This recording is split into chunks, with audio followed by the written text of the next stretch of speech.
Hello, everybody. Welcome to another episode of the Thriving Adoptees podcast. So today I'm delighted to be joined by Jo, Dr. Jo North. Looking forward to our conversation again, the second chat on, and thank you for making time for us today.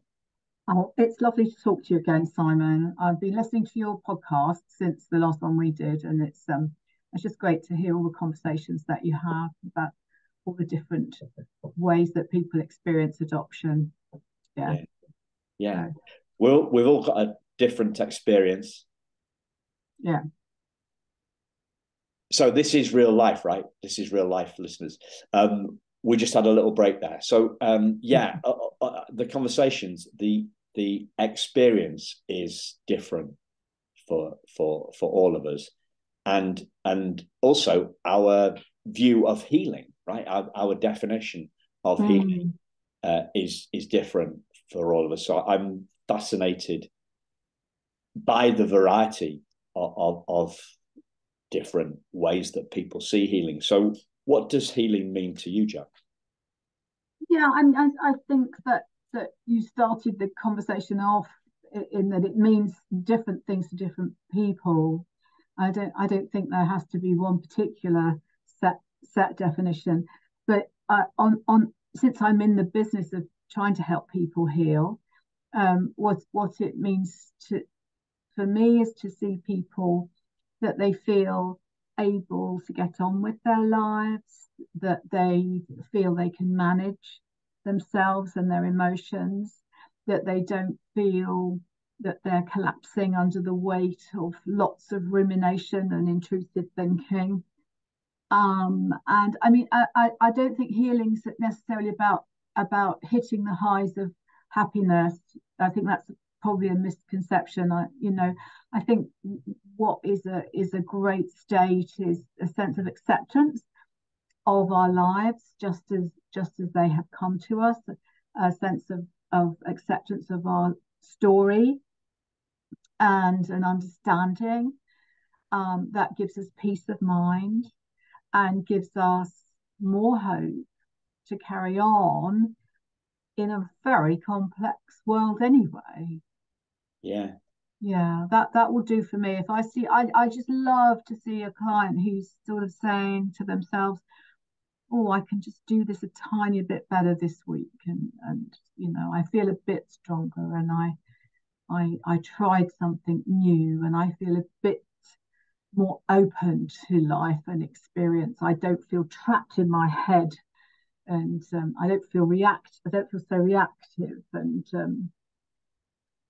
I feel like I'm living by my values and what matters to me. Would be great to see that happening for people. Yeah, and that's quite broad ranging. Yeah. So is there anything that feels, because you talked about kind of practical stuff, forward facing stuff, you talked about emotions, you talked about thoughts, you talked about peace of mind, and a quote from one of my mentors came to mind because she talked about happiness as well. And he used to say, or he does say, happiness and sadness are merely the high and low tides of a big sea called contentment. So that's a guy called Richard Wilkins, and he calls himself the Ministry of Inspiration, and yet he's talking about contentment rather than the highs and lows. Is there anything in particular, that given that broad range that you've talked about, is there anything that really hones it in for you, or do you see it? And I think I'm always sort of the big sea of consciousness in which we all live is impacting on us all the time. But so if I was thinking about adopted people and I were to hone it in a bit, I would venture to say that one of the issues to resolve for people is that their sense of identity feels complete to them, that they feel they have an adopted story, that they are comfortable, that they've digested that, and they can say, yes, that's me, that's who I am, that's the deal, and I can live with that. I think Honey, I mean, like one of your podcasts the other week with Dawney, who memorably, likes being her. She did feel, she's had ups and downs, but she feels that sense of completion and resolution. And so I think if we're thinking about adoption in your podcast, and I think about that really. Yeah. And one thing comes to mind in terms of that digestion of the story, because of how I find people to come on the podcast. So I found them mostly, a lot of the adoptees that come on the podcast, I found them from the adopteereading.com website. So adopteereading.com, if people haven't heard about it, is a huge database searchable database, like a library even, of 1,000 books by mainly adoptees. So I found that list and found that database and then found many of the guests through that route. And the other way I found the guests is through other online directories list and introductions to people who are therapists. So most of the guests that have come on the show are either a therapist like Joe. So they've done a lot of digesting of people's stuff, a lot of digesting of people's stories, or they are adoptees who are also authors and have written a memoir. So they've digested their story, and that has been a therapeutic process for them in terms of writing their story down, putting it into words. So they may be at a different place. Yeah. To other people, like how many adoptees are there in the UK, US, Canada, and Australia, where we listen? I don't know, 2 million, 5 million, something like that. There's maybe 1,000, maybe 1,000 have written their memoir. So it's a small percentage of the whole population that have written this memoir, and they have digested their story whilst they wrote their book. So that gives an indication in terms of where people may be on that in terms of digestion. So resolution, a complex. Yeah, what I'm mindful of there, Simon, is that what's the journey of feeling resolved and comfortable, and that varies for everybody. For some people, it's nothing to do with therapy. Yes. For some people it is, but for some people it's not to do with finding birth families. So it varies, and I don't think people should feel that there's one way. I think it's really important that people should feel it's the way that's right for them. But I do think there's a very common theme of adopted people needing to share their story, to feel that like you're saying about people writing, and and as you know now, I run a group for adults affected by adoption, and it's just really, we see healing in that group. We don't see anything change in people's lives, but we see a lot of sharing, this is my story, and people are listening. It's a listening group. And I think one of the common themes for adopted people is, I felt different and I couldn't really share that, and I didn't know how to share that. And it's a common discomfort. Nobody gave an opening, nobody opened doors on that. And I think that's one of the things I have in mind in helping people, and it's why like your podcast and groups and talking and sharing is really important. You find yourself by listening to others. Yeah. So I think we often, in the adoptee community, we often well, we've all got a different story. We've all got a different journey, and we've got a different journey to, where we're at a different place on our own journey. So thank you for reminding us of that.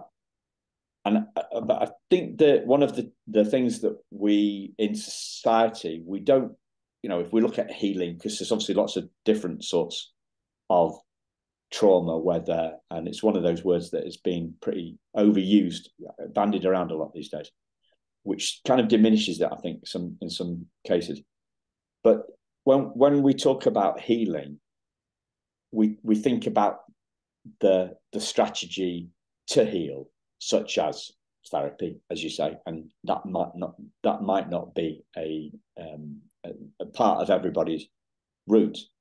But we kind of get the strategy mixed up with the aim. So by asking you about your definition of healing, I'm trying to focus on the aim, right? And like you could say the journey's forever, or you could say it's a once and done. But the journey towards a completer sense of identity. And I sometimes use this term of a healing curve. So it's got this progression idea to it. And, we're familiar with learning curves, thinking of healing curves. But there are many different strategies on that journey to a completer sense of identity. But that's kind of where we're aiming at. We're digesting our story. Sometimes we are separating ourselves from our story. Sometimes we are working towards that completer sense of identity. But today we're talking about the aim, we're starting the conversation with the aim, and then we're kind of diving after that. We're diving into how do we get there? So that's kind of my second question for you, unless there's something that comes to mind from what. Well, I think what comes to mind is that a lot of things really, that you and I might be making this sound like a journey, and people might sort of say, well, look, how long, what is that, a bus ride, a train ride, how long is that going to take? Because life's a lifelong, journey for us. And I think that healing can be, I don't want to sort of sound over hopeful, but it can be just a thought away. Feeling better can be just a thought away. And I think you've described that yourself, that you could start to think of something differently, and you could start to experience hope, and you can start to feel more comfort in yourself. And that can be, quite soon. And all that really does need to be made is the decision. Actually, I want to feel better. I want to make my life comfortable. I want to feel, I don't want to feel like an outsider. I want to feel like I'm part of this whole thing. People can make decisions. So it doesn't have to be such a long journey. It can be little pieces on the way that give you peace of mind and hope. Yeah. One of the definitions, I was talking to a fellow adoptee who's coming on the podcast in a couple of weeks now, hopefully. She was talking about it being a change in our perspective, a new idea. And so, we can have a string of these. So it may take a long time. It's a bit, I talk about like this, like the hanging out at the bus stop for insight. So insight for me in my personal opinion, were those epiphany moments when I realized that my belief that my birth mother didn't love me enough to keep me went. It was busted. That belief was busted by a new idea, right? So it happens. Those are healing moments for me, and I guess a healing curve is probably, a healing curve may be the wrong analogy. It may be more like a series of steps, because a curve is smooth, and a steps a series of healing. A series of healing moments or realizations of something different, to envision the story in a different way. And so the point of listening to a podcast, the point of seeing a therapist like yourself, the point of going to a community, going to taking part, participating in an adoptee community, is to have those healing insights. That's what we are. That's what we're talking about. And you see, maybe it's just where I'm looking, or maybe it's the truth, but I don't hear a lot of people talking about the fact that healing is based on insight, or healing is based on busting of one's beliefs. That's not what I hear people talking about. Okay, I mean, in my trade, we do talk about that. Awareness is everything. Once we have an increased awareness of a situation, we can change our relationship with that situation. So it depends who you're talking to. Yes.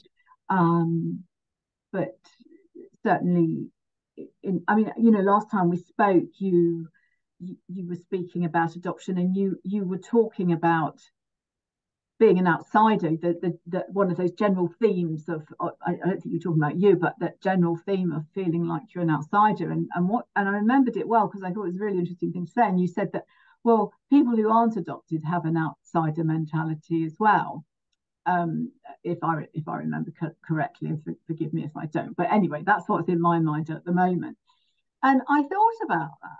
I thought, because, and I thought, what's the difference? Because I'm not adopted, but I work with a lot of adopted people. In my story, have quite a lot of outsider mentality.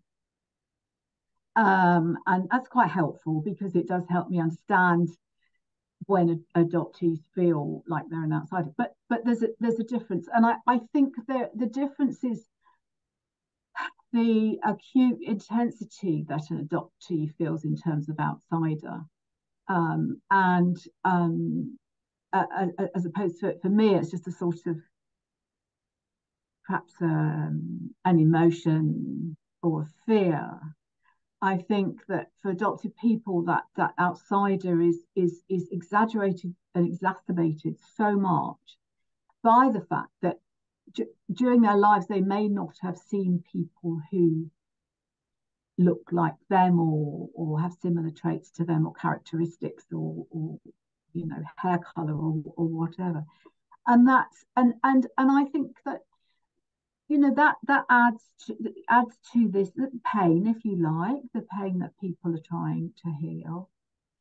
And I know that you reflect on trauma, and I think there is an inherent, and I understand your words, that trauma is, it's kind of like, it's talked about so generally. When I was, like 50 years ago, if somebody talked to me about trauma, I wouldn't have even known what that word meant. We didn't frame anything as traumatic. But I do think there's inherent degrees of trauma in adoption. Fundamentally, there's a separation from an attachment figure, and I think we have to acknowledge that. Now, the thing is not so much the trauma, but the recovery from it. And some adoptions allow people to have a smooth recovery, a smoother recovery. Some adoptive parents are managing that. And I think for other people, they don't have such a smooth recovery from that fundamental separation and trauma that upsets our system. And often that is a painful thing that they carry. So in thinking of, say, what's the difference between me, I've got issues, but I'm not adopted, and an adopted person, I think that adopted people have very acute, intense feelings about things that aren't resolved for long periods of time, and they can't put words to those feelings. It's not something they can get a hold of, which is, again, bring it back to groups and books and talking and listening are so important. Yeah. So I was sort of reflecting really on our last conversation. Does that make sense, Simon? It does, yeah. And if we're looking at the feeling of an outsider, spending time in a support group with other people that also feel like outsiders, it is one of the, so you don't feel like an outsider anymore. It's pretty logical and pretty intuitive to you have a tribe. You have a tribe. You have a tribe. You talked about adoptive parents there as well, and I think one of the things as adoptees is we're one person. We're each one person with one brain and one heart, and and yet there are two parts to that. Two parts to the trauma, perhaps. There is the relinquishment trauma, and there is the post-adoption trauma. So one is about separation from a birth mother, and one, the second is about the grounding of our adoptive parents, the quality to which their ability to raise us with and so you break the trauma into two parts. What I've realized only last week is that I think, based on I think that I have underestimated the importance of how my parents raised me, which that doesn't make me feel pretty good at. That doesn't make me feel good at. And also, as I reflect back on the conversations that I've had with adoptees for the podcast, I think that we have not talked about that. We've not talked about the ability of our adoptive parents as much as we've talked about the separation of the wound. Really feel that. Yes, it's and as you know, that's my field. I work mostly with adoptive parents who are adopting young children, and a lot of our time is spent thinking about how to help children resolve those traumas, those separations, that difference, and it makes a very different parenting.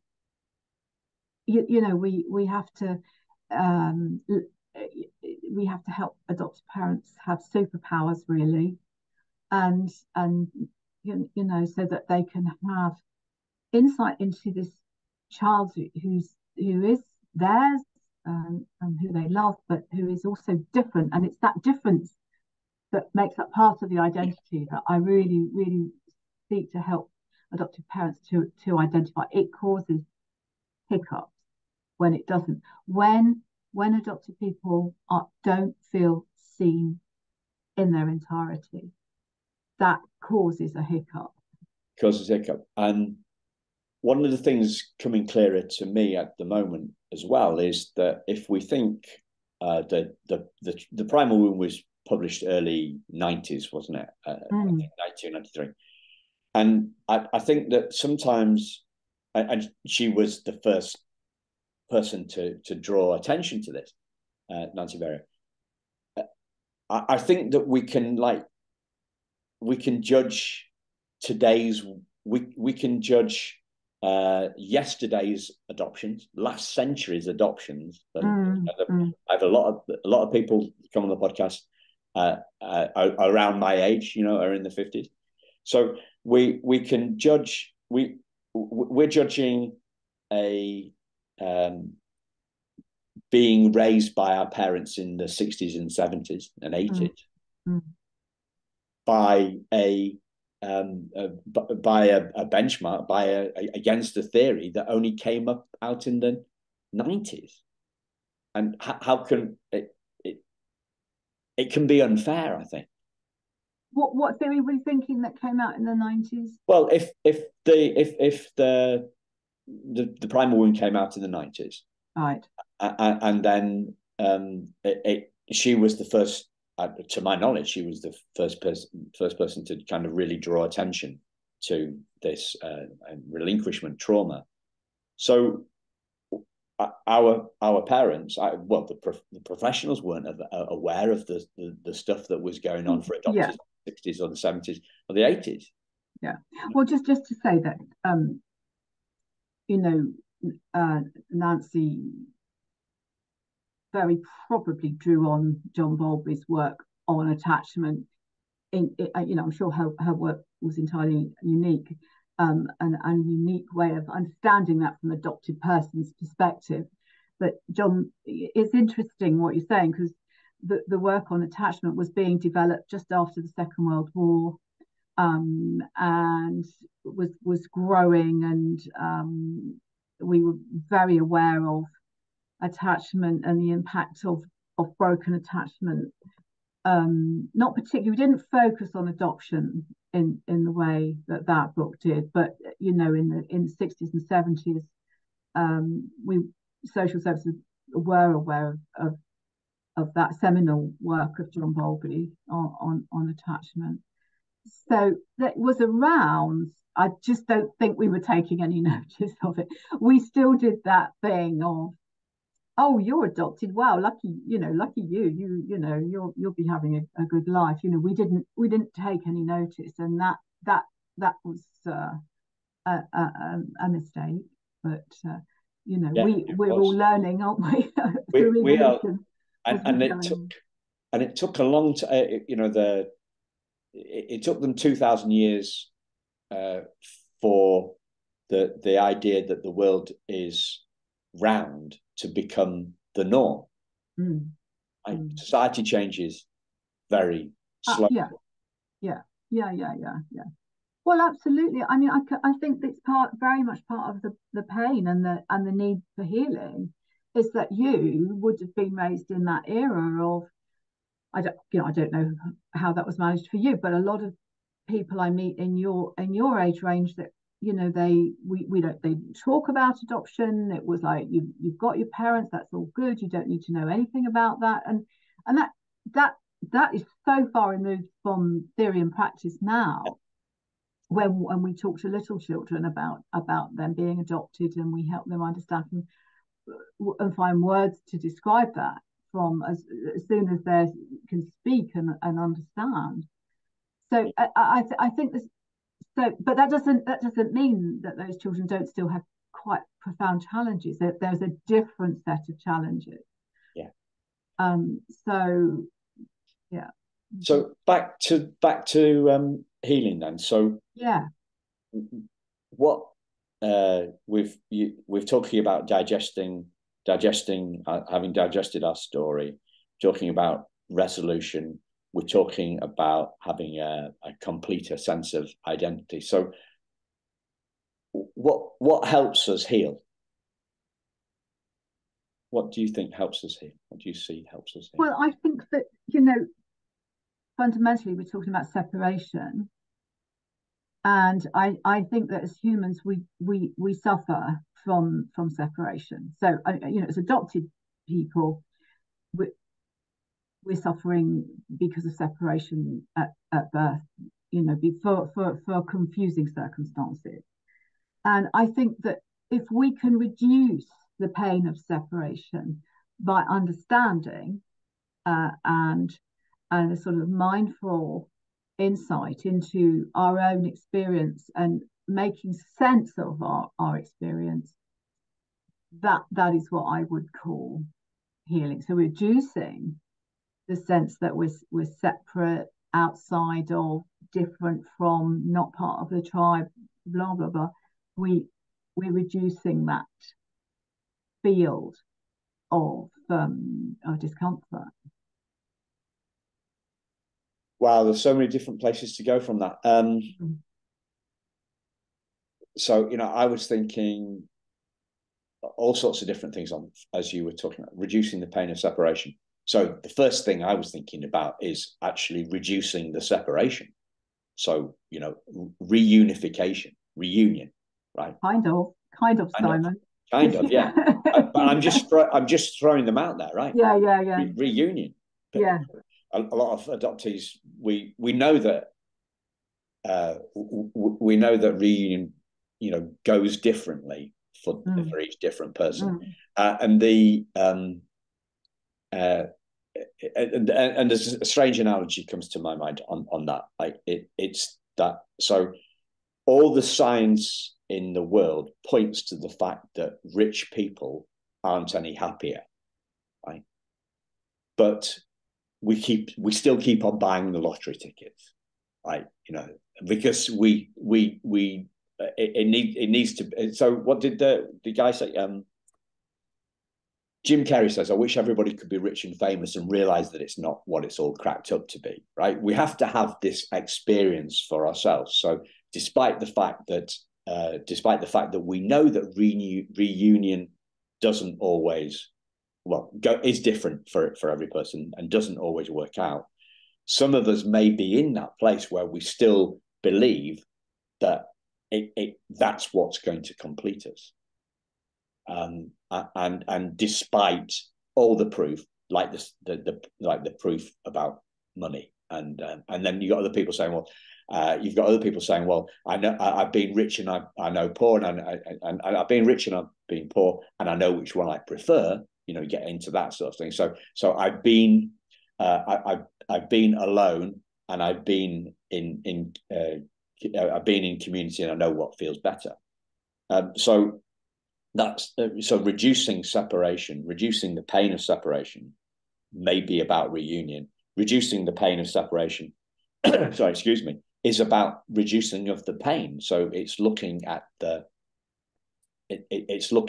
feelings. It's a feeling better in ourselves. I absolutely. So it may be about the reducing a sense of separation, and it may be about, as you say, not avoiding our feelings, which is one of the things we do. Oh, that's a difficult feeling, I think I'm going to move away from that one. We do that very well as humans, instead of saying, I'm going to look at that. What is that? Come on, get in here, let's look at that feeling. I also think that more, I think, and I said it before to you, more information can be, be incredibly helpful. So one of my big themes is making sure people have access to their birth records in particularly in the United Kingdom, and we've been working away at that. But that information can be healing. Yeah, because we're reducing the pain of separation by understanding reasons for the separation. So understanding our birth mother's predicament. Exactly. That's a huge thing. And so in England, these records were opened up as of 75, weren't they?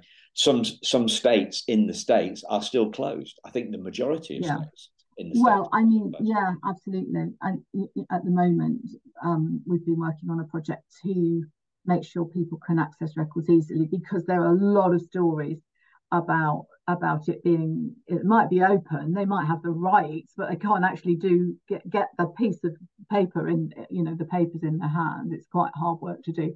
So we're presenting more research to the Department for Education, who run the adoption and saying, let's make this easier for people. There are stories, a lot of stories in terms of reunion, that people, some of the lovely people I've spoken to, have searched and searched and searched, and they've been knocked back, and then they get those records, and they find out what's going on, and they find that person, and they died 2 months ago.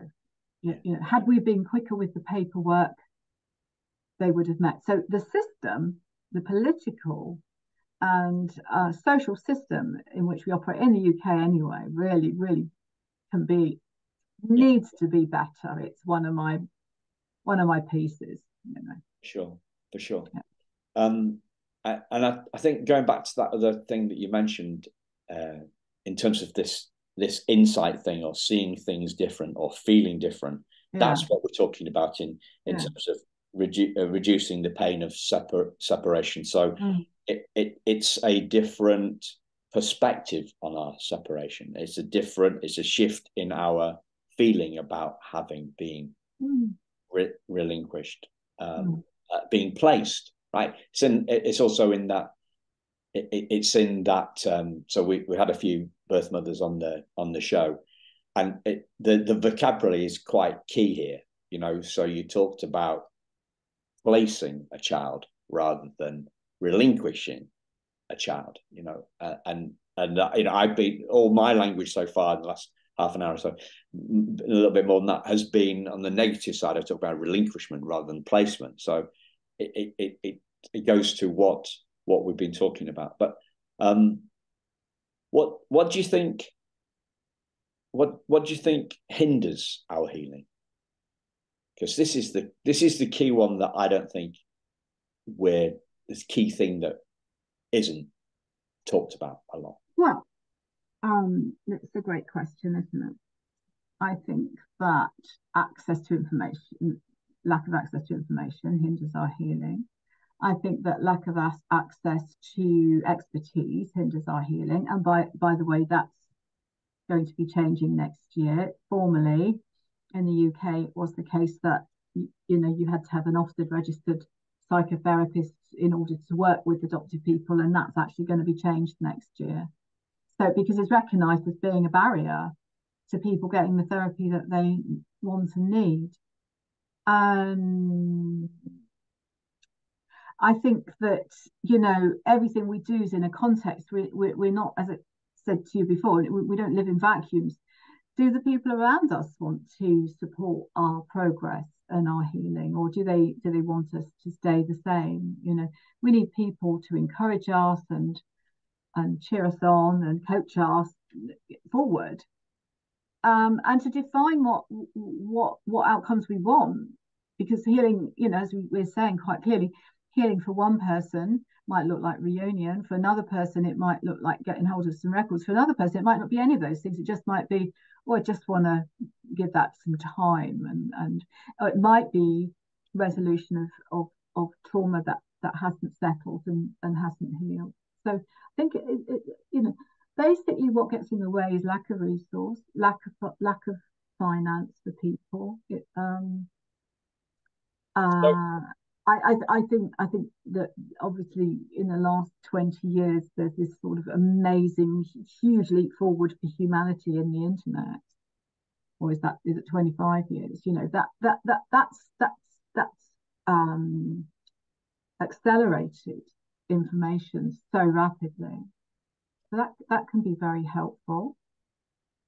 So yeah, I just want to talk, because you talked about time there, and this is, I came up with this a couple of months ago, or maybe longer, because there's this commonly almost cliche phrase: time is the greatest healer. Well, time doesn't actually do the healing. It's not. Time isn't the greatest healing. It's an insight. It's a shift, and that shift happens when it happens. It may take a long time for it to happen, but it always happens in an instant, you know. So I didn't, this bus stop analogy I came up with, right? We're hanging around at the bus stop for insights, right? There's a timetable posted, and there's a timetable on our smartphone, right? But for buses, there's no timetable for this insight thing. But in the same way as it might take half an hour for the bus to arrive, for the bus to come, it always takes 20 seconds for it to do the last 20 yards. And, you know, it happens, it arrives in an instant, and so do our insights. And that's why, you know, what helps insights happen, and I say this a lot, is hanging around at the bus stop for insights. And listeners, you are doing that now, because you're listening in to a different perspective on healing. Yeah, cool. I love your analogy. I think it's lovely. And also, you know, so don't forget to hang around at the bus stop, but also we might need more buses. You know? You might need more buses, and sometimes they don't come for ages, and then two come up once, right? Yeah. So you talked about lack of access, expertise, supply of experts, as in UK, there's only so many Ofsted accredited therapists, lack of support, lack of support from other people. You know, other people. Some people may prefer to keep us stuck. Lack of clarity on outcomes, lack of finance. You know, like we can't afford to pay for therapy. Yeah. What about the internal stuff? What about the internal barriers? Yeah. I think, you know, I don't think people want to keep us stuck. I think people might think they're keeping us safe, you know, by not changing. But I think that, you know, we're funny, us humans. We want to change, but we also love to stay right where we are. Our own brains will make us say, well, look, I'm okay in this frame here, and we will experience fear. You know, when there's going to be change, it sometimes it can be quite a struggle to achieve an insight. Perhaps we might have to think thoughts we never actually considered. Yeah, and I think that is quite a challenge to us. We need really encouragement in order to think the thoughts that, because let's face it, insight comes to us in our thoughts. You know, we might transform that into all sorts of things like pictures, or I don't know, celebrations, but ultimately it's a thought. And we might need to think thoughts we've not thought before, and that can be terrifying. So I see a difference between, I think in my experience, insight comes to me, right? I can't snap my fingers and have a new thought. I tried that affirmation idea, and that didn't work for me. Go on. I think that's really interesting thing to say. I think that's really interesting. I do think you can set in place conditions that progress and accelerate insight. I mean, you know, if you like, you can, yeah, you're right. Insight does come to us, but it will come at a moment probably of reduced defensiveness and heightened awareness, and often more openness to experience. So, I mean, you know, there are conditions that can be put in place that could accelerate insight. Yes, I totally agree. Yeah. So let me think. So let's talk about changing your behavior. Say for example, you start to eat in a different way. To use a pet thing of mine, you know, like weight and dieting, like, you know. So you choose to eat in a different way, and you spend a few days eating in a different way. And then in doing that, in changing that behavior, you start to have incredible insight into what you were doing. So, oh my goodness, look at that. I ate healthily. Oh, look at me. I was shoveling sugar down at, shoveling it down. So if we change something, we take our mind off of the barriers, and we start to be more open. Our mind has more flow to it, has more flexibility to it. We're much more likely to have some helpful insights. Yeah. Also, just exactly what you're saying is, say, for example, you start listening, say, to your podcast, and you start suspending your judgment, just put your judgments out of the way, like we were talking about just before. We're judging, we've got our judging mind running all the time, haven't we? Judge, yeah.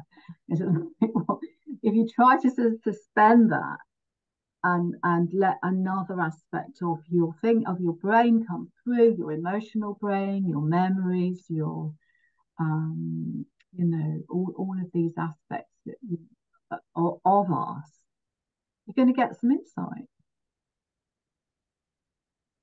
So I've got this phrase that I've been using a bit, and I sometimes run it by people.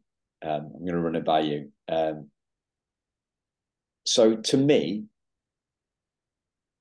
beliefs seem more bustable than trauma seems healable. Does that make any sense to you?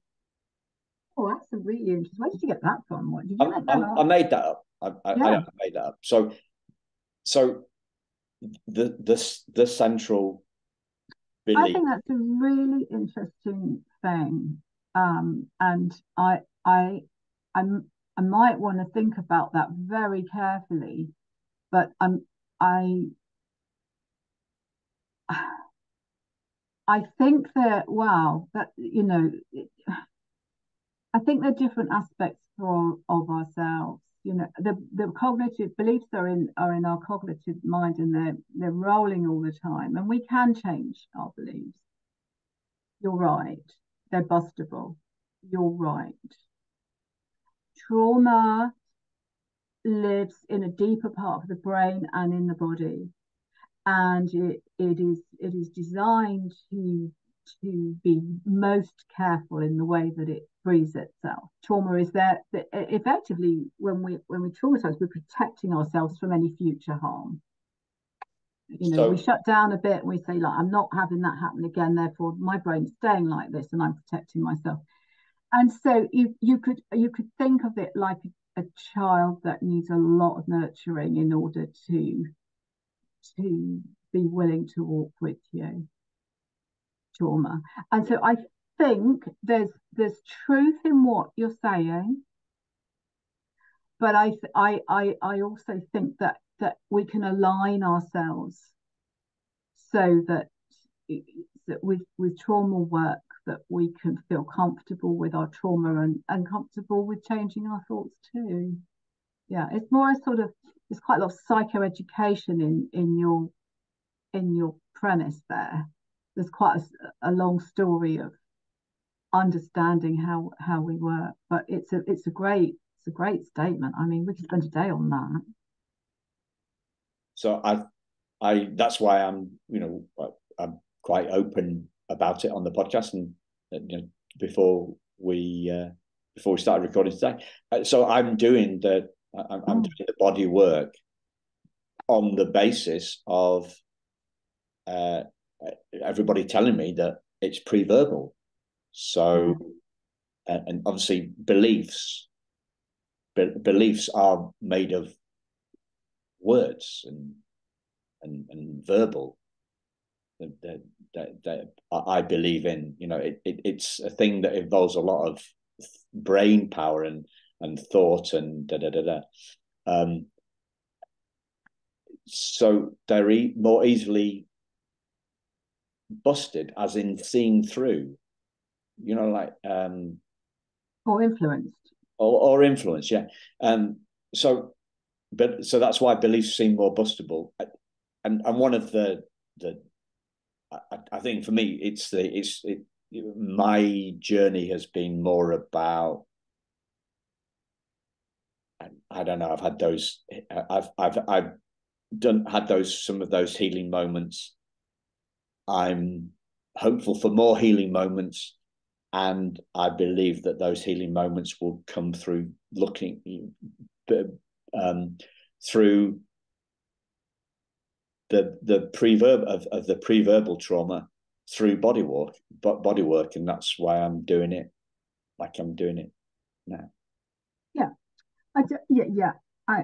Yes, super. I think it's wonderful because you kind of, like, when I last spoke to you, say back in August, you were, not that interested in working on trauma. You were very interested in living our best lives, and you've decided you're going to look into that, and big respect. And that was an idea that came to me on the back of seeing somebody on Facebook, local, saying, I've done some EMDR work with a therapist. I thought, well, they must be working. Not must, but I suspected they were working local. I messaged the guy on Facebook.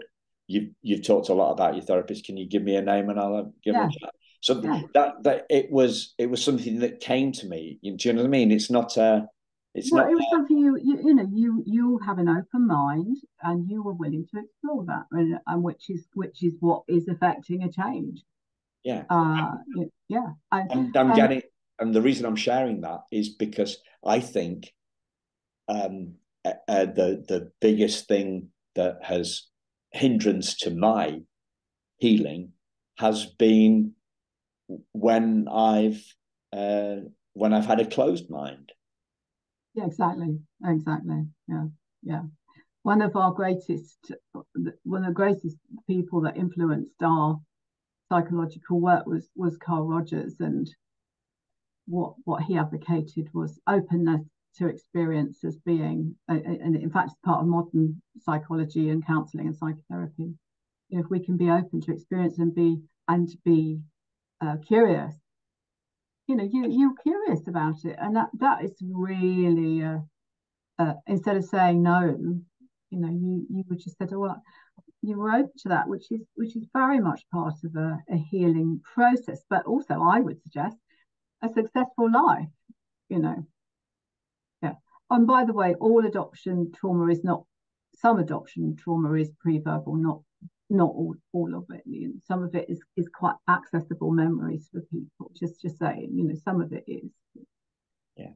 We're making that distinction between the relinquishment trauma and obviously it depends on the age. It obviously depends on the age at which the placement happens. But it was obviously separating between relinquishment trauma and trauma that has appeared that occurs post placement due to whatever, and in the household and all the stuff that goes on in the broader world, like was it you that somebody shared some stats about the UK, I think it was in the UK, that adoptees are more likely to be bullied than non-adoptees. So there's that the trauma to do with, and that's the othering again, isn't it? And because kids pick on kids that are different. So whether they're different because they're adopted, whether they're different because they're got ginger hair, wear glasses, go to a different school, all the different things. Or have,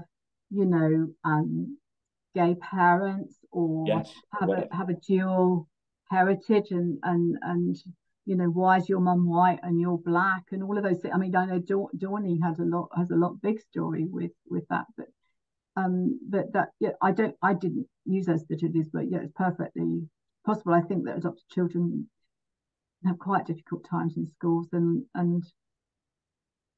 part of the development is to help schools to make special conditions for adopted children, to see them in need of just that little bit of extra help to belong.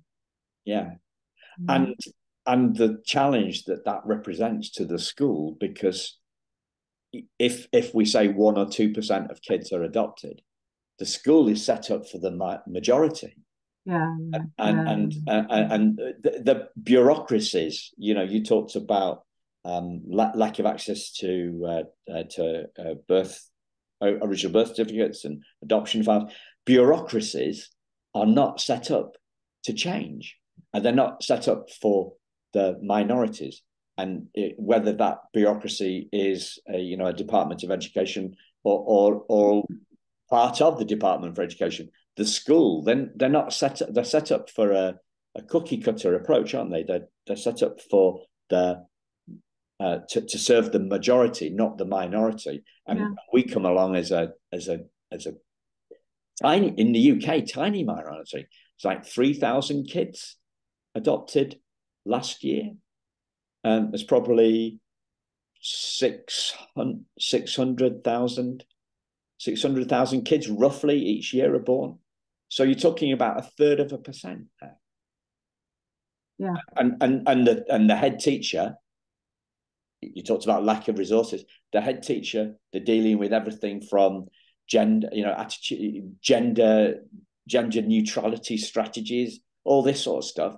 They're dealing with all that. They're dealing, they're not set up to cope with this stuff. And I know enough about education to know how much the government shoves on them, and they're not set up for change. They're not. That's not how they work. They're still teaching kids in a Victorian way, like 200 years on. So, I'm conscious of time. Is there anything else that comes to mind on this healing? No, it's a great conversation, Simon. I would just say on trauma is I think we can heal it very much in the here and now as well. If we so people perhaps who feel they've been traumatized, by taking good care of yourself, by putting yourself first, so making sure your needs are met, by great eating great food can increase our well-being and help reduce the impact of trauma. Making sure we don't soothe ourselves through negative activities. Like having a drink's great, but like having too many drinks is not gonna help trauma. So it's a good care of oneself in the here and now, and encouraging people to be positive towards you can go a long way to start that process of healing. Yeah, and it's free. Like you don't have to pay for that. So I would really say to people, you could start that right now. Decide you're going to take good care of yourself. Yeah, and I was thinking sleep, actually. Sleep, food, moving away from exercise, moving away from not over exercising, but moving away from addictive, letting addiction control you is very much part of acting out trauma and noticing, what soothes you, what calms you, what brings you peace is a great start. Yeah. It's lovely to talk to you. Lovely to talk to you, Jo, as well. Yeah, and it's really, I really hope our sharing our thoughts is helpful to other people. I hope so too, listeners. Let us know, right? I haven't done this for a while. If you rate, if you want more adoptees to find this podcast, can you please go on to iTunes or Apple Podcasts, wherever you listen to your podcast, and rate and review the podcast, because that helps more people find it. Thanks, Jo. Thanks, listeners. We'll speak to you again very soon. Take care.